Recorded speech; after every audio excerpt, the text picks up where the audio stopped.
naruhusu vipawa vya mwili wako viingie kwa watu hawa, vipawa vya uzima na afya, vipawa vya maisha, miaka mingi ya uzima na amani, wakaishi duniani bila hofu. Agano hili likapatana na miili yao, likashikana na damu na nyama na mifupa na viungo vilivyomo ndani yao, moyo, ini, figo na hata kila kilichoko ndani ya miili yao, katika kuona kwao na kusikia kwao na katika kuwaza kwao.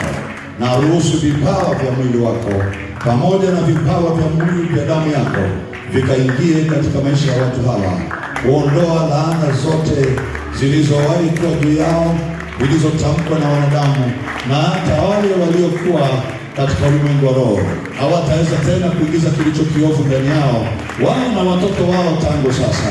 Damu hii ni agano, na tangu leo tumemshinda yule mwovu na tunapokea vipawa vya uzima wa milele katika jina la Yesu Kristo. Tuseme wote amen.